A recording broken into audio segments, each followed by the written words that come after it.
حضرت ابو ہریرہ سے کہنے لگے نبی کریم علیہ السلام کی خدمت میں عرض کرنا کہ میں خود آؤں گا۔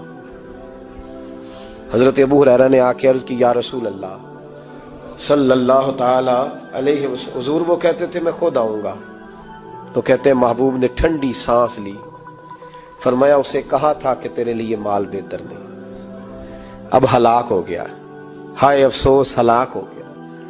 ان کو بھی تھوڑی دیر کے بعد احساس ہوا کہ یہ میں نے کیا کیا، نبی پاک کو ہی کہہ دیا نہیں ہے، حضور کو کہہ دیا بعد میں آؤں گا۔ اب دوڑے آئے، عرض کی حضور میں سارا کچھ لے کے آیا ہوں، قبول کر لیں۔ محبوب نے فرمایا گویا بلال حبشی کی خشک کھجور بھی قبول ہے، اور صہیب رومی ایک اٹی بان کی لائے تو وہ بھی قبول ہے، اور عمار بن یاسر اور مصعب بن عمیر اگر 2 دینار دے جائیں اور کوئی پرانا جوڑا کسی سپاہی کے لیے چھوڑ جائے تو وہ بھی قبول ہے، لیکن تو اپنا لاکھوں لے کے چلا جا، تیرا کوئی نہیں قبول، معاف کر دیں۔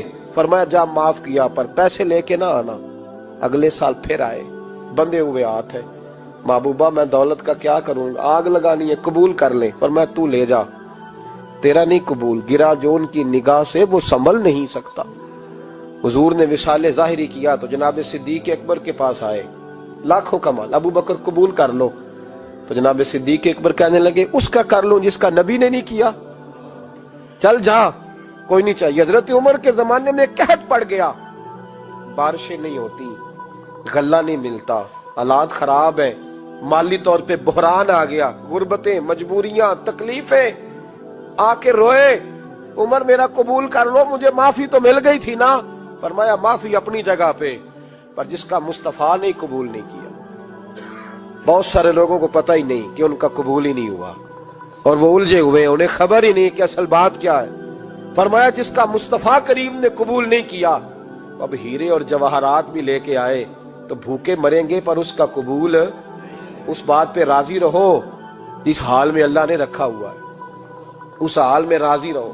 یہ جو مصیبت ہے نا دیکھنی کہ وہ بھی میرے پاس، تمہیں کیا پتا، کبھی پوچھ تو صحیح اس سے وہ کس مصیبت کا شکار ہے، جو مالی طور پہ بڑا امیر ہے، تو اس کی طرف دیکھ کے اپنا دل برا کرتا ہے۔ بس جس حال میں رب نے رکھا ہے اس حال میں رہ۔ حضرت عثمان غنی کے زمانے میں تو وہ وصال کر گئے، لیکن بھائی تو جس حال میں تیرا رب تجھے رکھتا ہے اس حال میں رہ، تیری مالی پریشانیاں ختم ہو جائیں گی۔ امام شافعی فرماتے ہیں جن گھروں میں لوگ فجر کی نماز کے وقت سوئے ہوتے ہیں ان گھروں میں رزق نہیں آتا۔ آپ فرماتے ہیں فجر کا وقت اللہ کے دینے کا وقت ہے، اس وقت اللہ بانٹتا ہے۔ حضور صلی اللہ علیہ وسلم کا فرمان ہے نا حدیث میں کہ تہجد کے وقت اللہ پہلے آسمان پہ نزول جلال فرماتا ہے جو اس کی شان کے لائق ہے تہجد کے وقت، اور وہ کہتا ہے مانگو میں تمہیں عطا کروں گا۔ لینے کی باری آئے تو بندہ سمیٹ سماٹ کے اندر گھس جائے۔ ہمارے ہاں یہ ہوتا ہے کہ عشاء کے بعد بچے بیٹھتے ہیں موبائل لے کے، تہجد کا وقت آتا ہے تو ان کی آنکھیں بند ہونی شروع ہوتی ہیں، تو لینے کے وقت تو سویا تھا، تیرا مسئلہ کیسے حل ہوگا؟ بھائی جب کوئی آدمی خیرات بانٹ رہا ہو تو جو پیالہ پیچھے کر لے اسے ملے گا؟ کہتے اس وقت آنا جب میں بانٹ رہا تھا، اب تو کدھر آ گیا ہے؟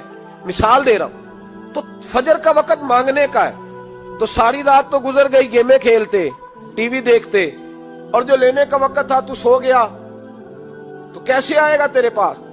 تو اٹھے سویرے، بندوں سے مانگ کے دیکھ لیا، بڑی عزتیں خراب ہوئی، فجر کا وقت اٹھ کے جھولی پھیلائے۔ میرے رسول پاک علیہ السلام فرماتے ہیں، رب فرماتے ہیں جب بندے میرے آگے جھولی پھیلاتے ہیں مجھے شرم آتی ہے، کیسے خالی واپس کر دوں؟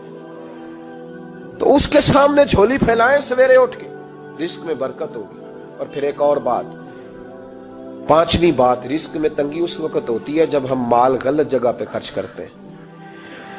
اللہ مال دیتا ہے اپنے فضل سے، اور جب ہم اسے ضائع کریں، مثال دیتا ہوں، میرے پاس ایک شخص نے آ کے کہا حضرت جی بچی کی شادی ہے، یا میرا گھر میں کوئی بیمار ہے، یا بڑی آزمائش ہے، 10,000 کی ضرورت ہے، میں نے تھما دیا اس کو، پھر مجھے بعد میں پتا چلا کہ وہ تو عیاشی کر رہا ہے پیسوں سے، وہ تو چلا گیا کہیں گھومنے اور فلاں ہوٹل میں، مہنگے ہوٹل میں بیٹھ کے کھانا کھا لیا، تو میرے دل پہ کیا گزرے گی اس شخص کے بارے میں؟ بلا مثال و بلا تشبیہ سمجھانے کے لیے اللہ نے مال دیا فضل سے، اور اگر عیاشیوں میں لگا دیا، صوفیاء فرماتے ہیں کہ اگر ایک دھیلا تو حرام جگہ پہ خرچ کرے نا، ایک دھیلا، تو 1,00,000 دینار کی برکت تیرے گھر سے اٹھ جاتی ہے، ایک دھیلا حرام جگہ پہ۔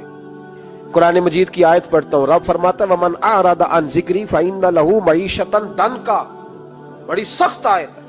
وَمَنْ أَعْرَضَ عَنْ ذِكْرِي، فرمایا جب تو میرے تذکرے سے، میرے ذکر سے منہ پھیر لیتا ہے، فَإِنَّ لَهُ مَعِيشَةً ضَنْكًا، تو میں تیری معیشت کو، تیرے رزق کو تنگ کر دیتا ہوں۔